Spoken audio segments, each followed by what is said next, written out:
Dans l'épisode d'aujourd'hui du podcast Kwibuka, plus de 45 000 Tutsis qui s'étaient réfugiés dans l'église de Nyamata et qui réussirent à repousser les tueurs pendant au moins une semaine, perdirent la bataille face aux Interahamwe et aux soldats armés de grenades et d'autres fusils. Le même jour, 10 000 Tutsis furent tués dans le secteur de Rukumberi.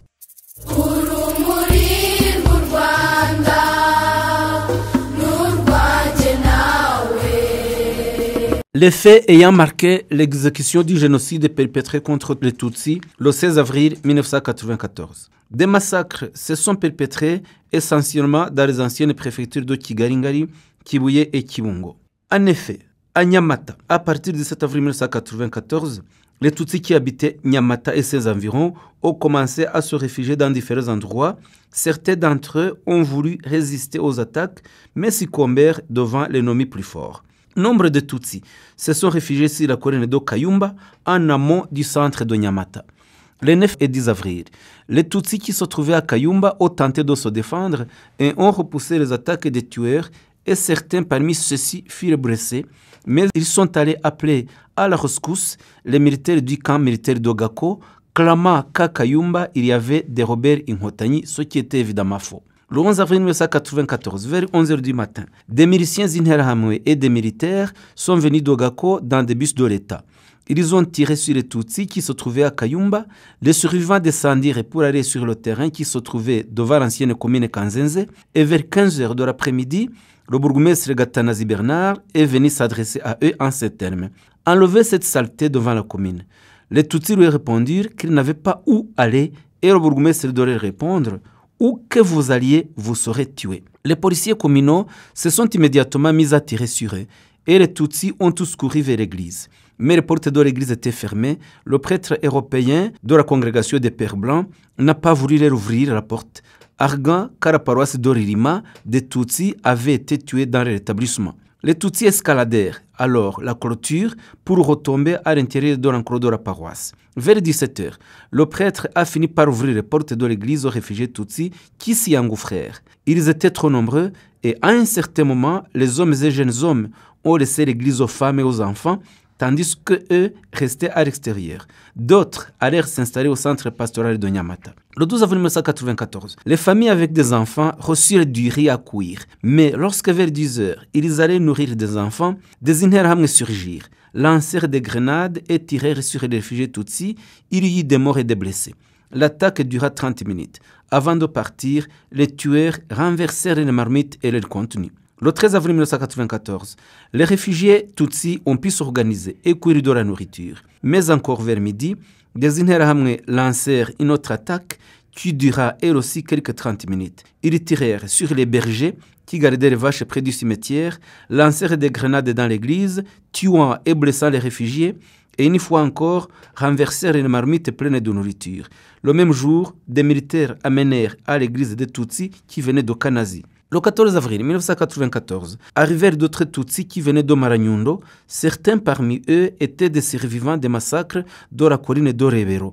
C'est également à cette date que les prêtres missionnaires Pères Blancs quittèrent Nyamata. Le vendredi 15 avril 1994, il y eut une autre attaque de tueurs, dont des militaires qui venaient d'Ogako.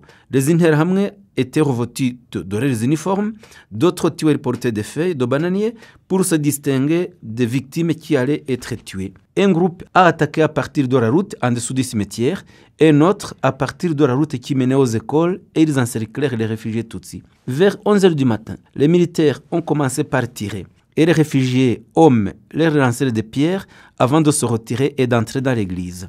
Le 16 avril 1994, les massacres ont continué au centre pastoral.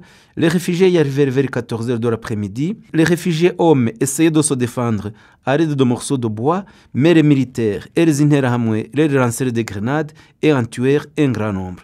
Les tueurs défoncèrent le portail et entrèrent.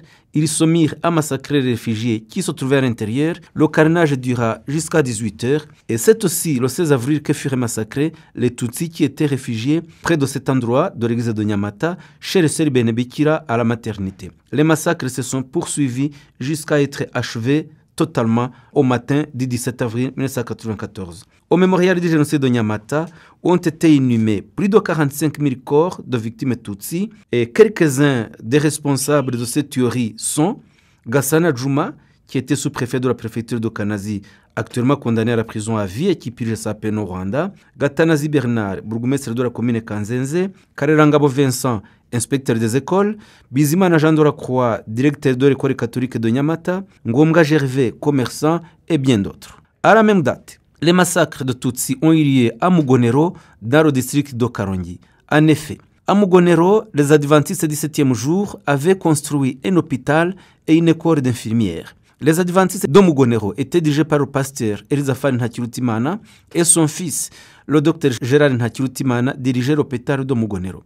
Pendant le génocide donc, les Tutsis qui se sont réfugiés à Mugonero venaient surtout des communes Gishita, Gisovu et Rwamatamu et ils ont commencé à se réfugier depuis le 8 avril 1994.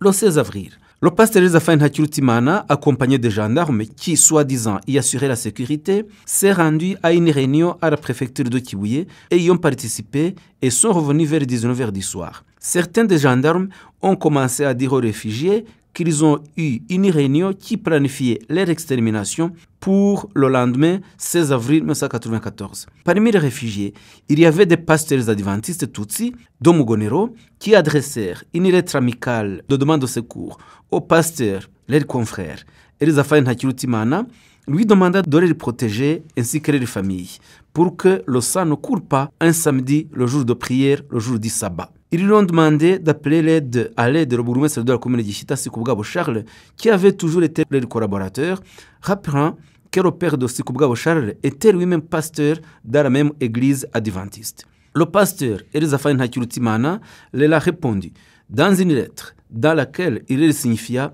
qu'il ne pouvait plus rien faire et que la décision de les tuer avait été prise et qu'elle devait sans aucun doute être exécutée coûte que coûte. Le 16 avril 1994, les Tutsis furent donc attaqués, mais résistèrent depuis 8h du matin jusqu'à 13h de l'après-midi. Les tueurs sont allés chercher des renforts à Kibuye. Lesquels renforts sont arrivés, munis d'armes de guerre, et désormais sont devenus plus forts que les Tutsis.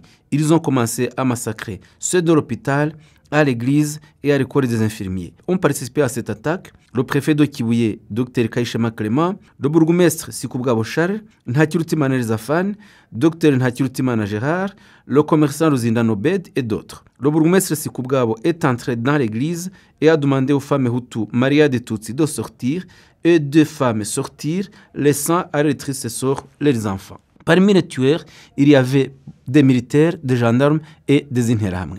À la même date, le massacre des Tutsis a eu lieu au Home Saint-Jean et à l'église catholique de Kibuye, au centre actuel district de Karongi. En effet, à l'église catholique de Kibuye et au Home Saint-Jean, qui lui est affilié, ont été tués de nombreux Tutsis pendant le génocide. Près de 11 400 Tutsis s'y sont réfugiés et venaient principalement des communes Gitesi, Mabanza, Gisovu et Gishita. Ils y sont arrivés très nombreux le 12 avril 1994. Au 14 avril 1994, la faim a commencé à tenailler ceux qui se trouvaient dans l'église. Et le curé de la paroisse de Kibuye, l'abbé Nyenzi, est allé contacter le bourgmestre de Gitesi, Karara Augustin, et lui demander assistance et protection, ce qui lui fut refusé.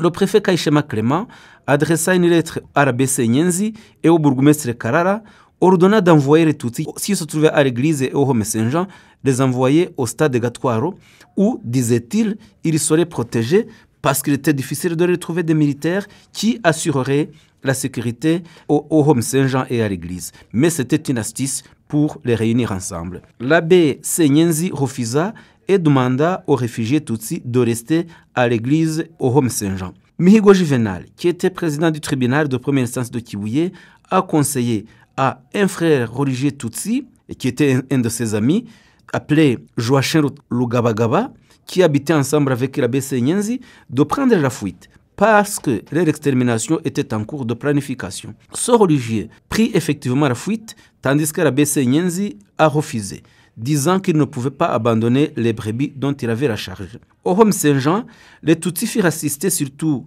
par une berge du nom de Emma, qui était la gérante de ce home.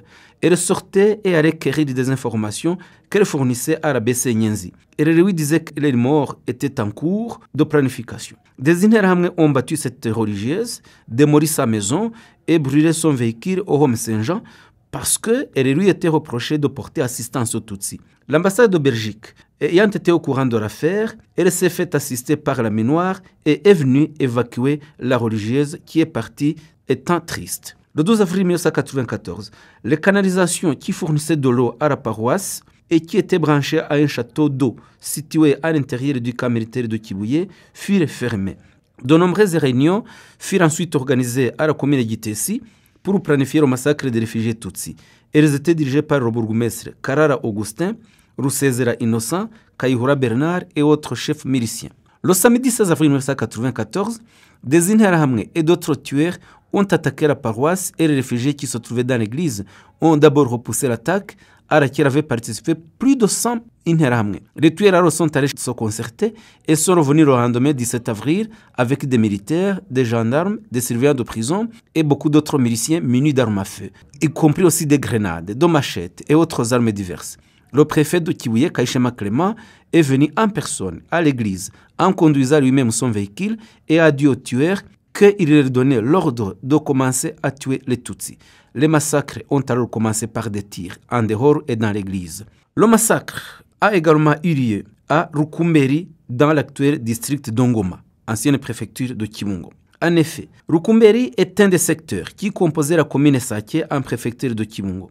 Le fait d'être entouré par les lacs Mugesera et Sake et la rivière Akagera a facilité aux Interahamwe le massacre de plus de 35 000 Tutsis qui y habitaient. Le massacre de Tutsis de Rukumberi a commencé le 7 avril 1994 au matin dans la cellule Novi. Les Tutsis de la région, très nombreux, ont d'abord résisté. Malgré les Interahamwe, les policiers armés de fusils, dont Butoyi, Inyasi et Ouimana, ils n'ont pas pu tuer de nombreux Tutsis ce jour-là. Ils n'ont pu tuer que les membres de des familles d'enseignants, ceux de Nyiramurori Elisabeth et ceux de Ntaganda Célestin, qui était le directeur de l'école primaire de Rwintashya. Le 8 avril 1994, des Interahamwe armés d'armes traditionnelles sont venus de la commune Sake, des policiers communaux de la commune Sake dirigés par le bourgmestre Ernest Rutayisire et le député Mutabaruka Sylvain. Ils ont rencontré à l'église ADPR de Rwintashya Birindabagabo Jean-Paul, qui avait amené des militaires dans son véhicule. Cette église de Rwintashya était située dans le secteur Rukumberi où de nombreux Tutsis, surtout des adeptes de la DPR, s'étaient réfugiés. Ils étaient réunis dans l'église et priaient sous la direction du pasteur Tutsi Yaramba. Les tueurs ont défoncé la porte et Birindabagabo lui-même, adepte de la DPR et qui fréquentait cette église, a donné le signal des massacres en abattant le pasteur Yaramba. Le 10 et 11 avril, les massacres se sont poursuivis, toujours sous la direction du bourgmestre d'Osake Ernest Rutayisire, du député Mutabaruka, de Birindabagabo Jean-Paul et bien d'autres, appuyés par des militaires venus de Kibungo. Ils ont dans des bus remplis avec aussi le matériel qu'ils avaient réuni pour pouvoir massacrer beaucoup plus facilement ces réfugiés-là. Le 16 avril 1994, les Tutsis de Rukumberi étaient à bout, exténués par les attaques incessantes de tous les jours. Et l'attaque de ce jour devait, comme ça n'était vanté le député Mutabaruka, balayer les survivants. Ce jour-là, le lac Mugesera, qui relie Sake, Mugesera et Bichumbi, était rempli d'embarcations transportant des Interahamwe venant de Mugesera, de la commune Bichumbi, pour venir appuyer les militaires qui étaient en train de semer la désolation à Rukumberi. Ceux qui débarquèrent ont commencé pour traquer les Tutsis qui s'étaient cachés dans les marquages et sont remontés vers la terre ferme pour les traquer dans les champs de sorgho, tuant un nombre incalculable de Tutsis. Les jours suivants, d'autres attaques ont continué à viser les Tutsis qui avaient survécu et les tueurs, armés de machettes, ont ratissé les champs de sorgho, rasant systématiquement ceux-ci pour qu'il n'y ait pas le moindre endroit où les Tutsis pourraient se cacher. Parmi les grands tueurs responsables des massacres de Rukumberi, on peut citer le député Mutabaruka, le bourgmestre Rutayisire et Birindabagabo. Il y a l'assistant bourgmestre Albert, Bizimana André qui était inspecteur, Butoyi qui était policier communal, Dorissi qui était chauffeur d'ambulance au centre de santé de Rukoma, Gapfizi qui était commerçant, Gasirabotwaha qui était commerçant et dans son véhicule transportait les Interahamwe partout ils allaient tuer, Habimana Edouard, enseignant, Habyarimana, responsable de la cellule Mugwato, et beaucoup d'autres tueurs. Le massacre de Tutsi a également eu lieu dans la ville de Rwamagana à cette même date du 16 avril 1994. En effet, chez le conseiller Turatsinze François de Kigabiro à Rwamagana, ont été tués de nombreux Tutsis le 16 avril 1994 qui s'y étaient cachés et auxquels il avait promis d'assurer la sécurité. Des enfants en bas âge furent enlevés des bras de leur mère et jetés vivants dans des latrines avec la participation du bourgmestre de Rutonde, Bizimana Jean-Baptiste. À l'hôpital de Rwamagana, ont été également tués les malades Tutsis, ainsi que ceux qui veillaient sur ces malades et d'autres qui, venant de la ville de Rwamagana, s'y étaient réfugiés. Au groupe scolaire Saint-Aloïse, également, ont été tués des Tutsis qui s'y étaient réfugiés et qui étaient venus de la ville de Rwamagana même et des localités de Nyarusange, Gishari et Mourire, qui avaient fui les massacres qui y sévissaient. Parmi les tueurs de Rwamagana, il y avait Nkunda Bakuru alias Nkunda, Karori Shoti, conseiller de Rwibuko, Munyambo et des gendarmes du camp de gendarmerie de Rwamagana. Au lac Muhazi, dans le secteur Muhazi à Rwamagana, ont également été tués près de 3000 Tutsis. Les Interahamwe les ont dénudés, bâtis, tailladés, les talons d'Achille et jetés dans le lac Muhazi. Les tueurs faisaient porter aux parents les enfants dans le dos et les jeter ensemble dans le lac Muhazi, tout en sachant qu'ils ne savaient pas nager. Et ceux-ci se noyaient et mouraient sur le champ. Les tueurs lestèrent de grosses pierres leurs victimes pour que leur corps ne puisse jamais remonter à la surface. Ceux qui se sont réfugiés sur la colline Rutonde ont résisté aux attaques des Interahamwe depuis le 12 avril jusqu'au 16. Ils étaient venus de localités différentes et s'y étaient rassemblés en grand nombre. Cette date du 16 avril, ils furent défaits et tués. Il y eut très peu de survivants. Parmi les miliciens tueurs, il y avait le nom du policier Mugwaneza, Habiyakare, Ruhatana, Sibomana, Rusatsi, Ntihabose, Mudaheranwa et beaucoup d'autres.